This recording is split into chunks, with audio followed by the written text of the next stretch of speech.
La violence conjugale, ça se passe en 4 étapes. La première étape, c'est la phase de tension.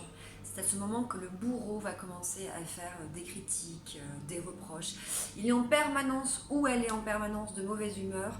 Et la victime va être dans une tension permanente, dans le sens où elle va tout le temps être en hyper-vigilance, à savoir ou ne pas savoir quoi dire, quoi faire, à quel moment, comment se comporter.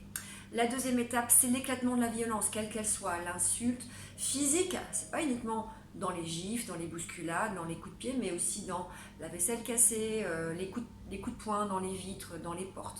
Ça c'est mis à de la violence physique, la première menace de mort. Et forcément là, la victime va être sous le choc, ne sait pas comment réagir.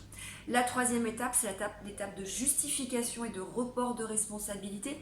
Vous avez un bourreau, homme ou femme, qui va se justifier, mais ce ne sera jamais de sa faute. Soit il va reporter la responsabilité sur vous, soit il va vous dire qu'il est trop fatigué, qu'il manque de sommeil, donc qu'il s'est disputé avec son boss ou qu'il était sous alcool, mais jamais il va reconnaître qu'il ne sait pas gérer ses émotions, qu'il a des perceptions qui sont biaisées et qu'il ne sait pas garder son sang-froid.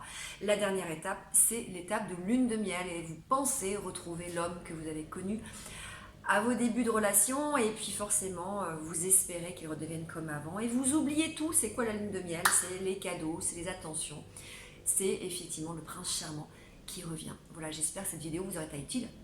Dans le cycle de la violence, sur le long terme, les 2 dernières étapes finissent par complètement disparaître. Il ne reste que de la violence. Tension, violence, tension, violence, tension, violence.